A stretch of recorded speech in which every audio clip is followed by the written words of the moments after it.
my way was blocked. I had to smash through, using my hammer.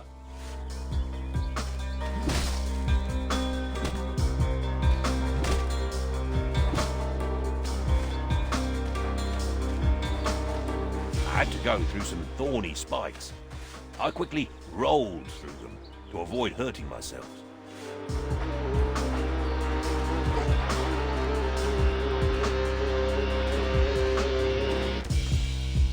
Wild animals were upon me. I got ready for the fight.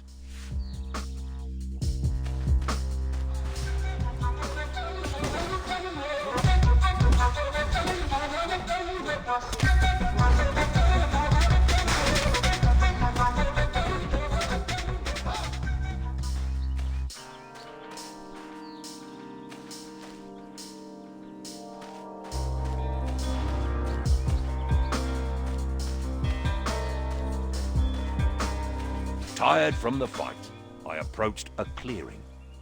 Bad fate was waiting for me there.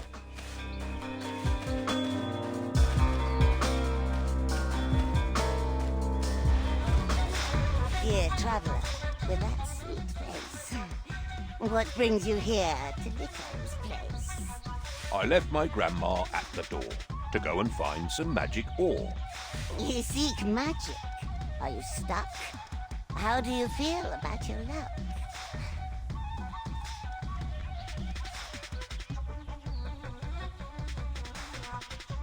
Bad luck? I think that's just in tales.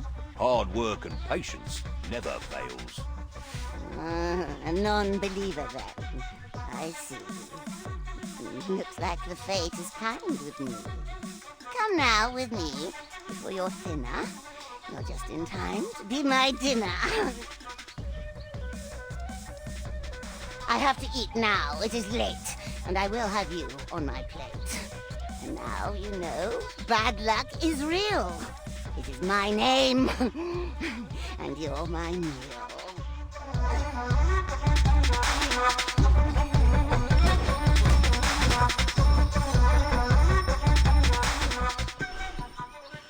I had grown tired from the fight. I swung my hammer with my might.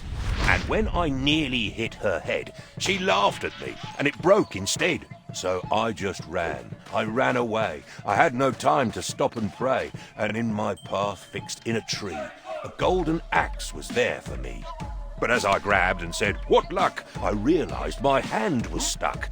And then she raised her deadly knife and tried to rob me of my life. But as she swung with evil charm, I moved aside and she chopped my arm. She grabbed it and she said, "How sweet!" And so I got up on my feet. I started running, dripping blood. Well, not a drip, it was a flood. But right behind I heard a crash, and then I fell down with a splash. As I blacked out, I heard a shout, "This one is mine now, you get out!"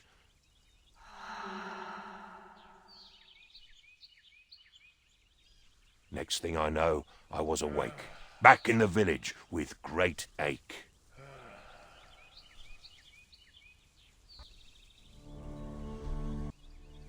That is a sad tale indeed, but it just proves you have bad luck.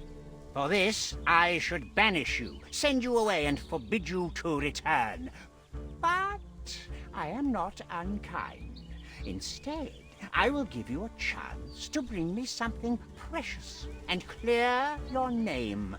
Go far away, wherever you may, and bring me back strength beyond measure. But return without it, and my guards will just drive you away.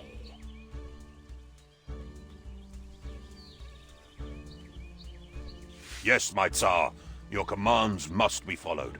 I am on my way. Go now. Return only when you can give me strength beyond measure.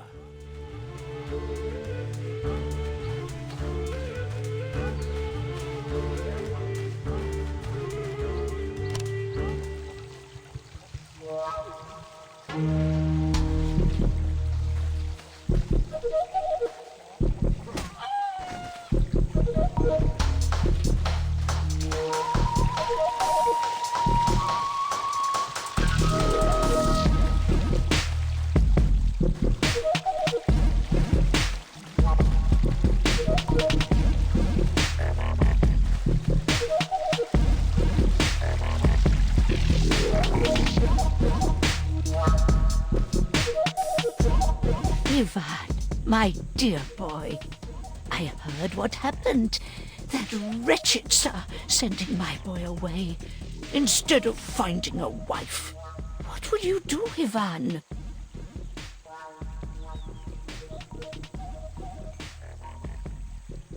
Though it seems impossible, I must do what must be done. Listen, my dear boy. I know of a tale, a story long lost. An apple that makes you strong as an ox. I think you could take that fruit to the Tsar. Yaga knows about it and she's never far. How can an apple give strength? Yes, Ivan, a golden apple. Picked when it is ripe, straight from the branch.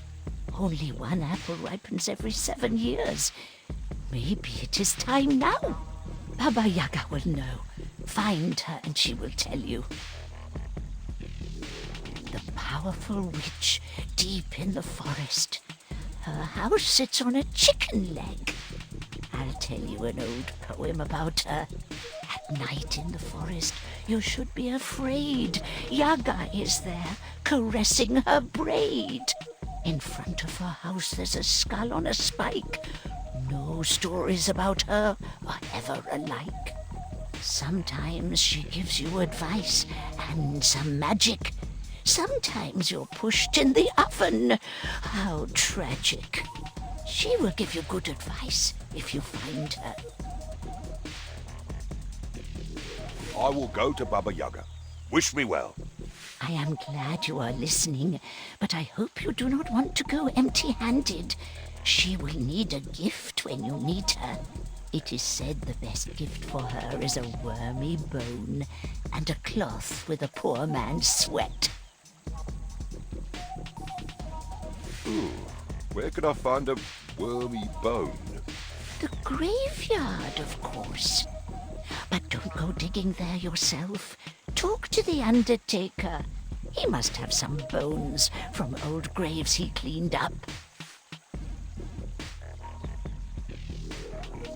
I will go to them, Baba, and ask for their help. Take some kopecks with you. It's not much, but it's what I can give. Now go, Ivan. Help them if they need. Then return to me before you go. I have more to tell you. I want to see you back and wed, not cold and dead. Before you leave, you should go to your anvil and make some weapons. You will need them in your journey. Oh, and while you are out there, see if you can find yourself a wife.